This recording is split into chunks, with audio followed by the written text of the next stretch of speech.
Le prophète alayhi salatu wassalam ne parle pas sous l'effet de la passion. Bismillahir Rahmanir Rahim. Le prophète Muhammad a été envoyé par Allah pour appeler les humains et les djinns à l'islam. Bien sûr, le prophète Muhammad, comme tous les prophètes, il est caractérisé par l'extrême intelligence, la beauté, l'honnêteté, et il est préservé des caractéristiques qui ne sont pas dignes du rang de prophète, telles que la stupidité, telles que le mensonge, telles que la trahison. Tout ça, c'est impossible pour les prophètes, puisqu'Allah envoie le prophète pour appeler les gens à l'islam, les humains et les djinns. Et Allah, il a pour attribut la sagesse. Il n'est pas possible qu'Allah envoie quelqu'un de stupide pour appeler les gens à l'islam. Comment les gens vont le suivre?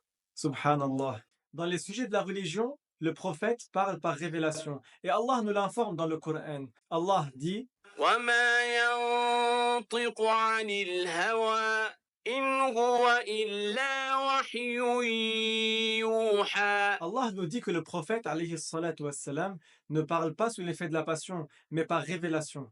Dans la science de la religion, le prophète alayhi salatu wassalam, parle par révélation. Le prophète ne parle pas par passion. Il ne parle pas avec des émotions, sous l'effet de la colère ou sous l'effet de la tristesse, mais il parle par révélation. Dans les sujets de la religion, le prophète Muhammad, il est impossible qu'il se trompe. Et c'est pareil pour tous les prophètes.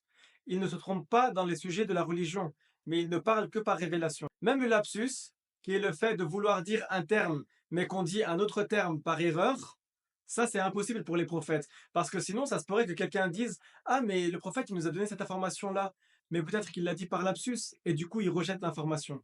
Or, le prophète, c'est quoi sa mission? C'est d'appeler les gens à l'islam. Donc ça, c'est pas possible. Ça fait pas partie du rang de prophète. Et c'est pareil pour l'erreur. Le prophète, alayhi salatu wassalam, ne se trompe pas dans les sujets de la religion, parce que Allah a envoyé le prophète Muhammad pour appeler les gens à l'islam. Et si quelqu'un prétendait que le prophète Muhammad, il est possible qu'il se trompe dans les sujets de la religion, ça remettrait en doute son message. Ça veut dire que quelqu'un pourrait, sur cette base-là, dire ah ben le prophète il a dit ça, donc du coup, puisqu'il se trompe, je ne sais pas si je le prends ou pas.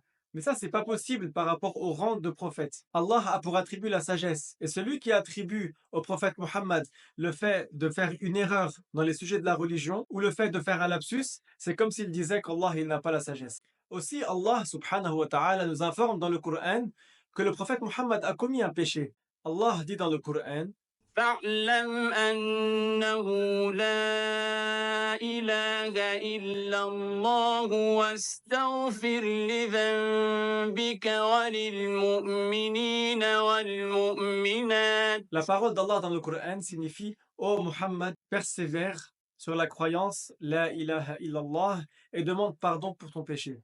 Il faut savoir que les prophètes et le prophète Muhammad, ils sont préservés des grands péchés, de la mécréance et des petits péchés de bassesse. Et cela avant de devenir prophète et après être devenu prophète. D'ailleurs, le prophète Muhammad, alayhi salatu wassalam, même ses ennemis l'appelaient Al-Amin, l'honnête. Et cela avant de recevoir la révélation. Donc même avant que le prophète alayhi salatu wassalam, ne reçoive la révélation, il était connu pour son honnêteté. Subhanallah. Donc Allah dit dans le Coran au prophète Muhammad de demander pardon pour son péché. Donc on sait qu'il s'agit d'un petit péché qui ne comporte pas de bassesse. Un petit péché qui comporte une bassesse, c'est par exemple comme voler un grain de raisin. Ça, le prophète Muhammad, il en est préservé comme tous les prophètes. Également, les grands péchés, les prophètes en sont préservés.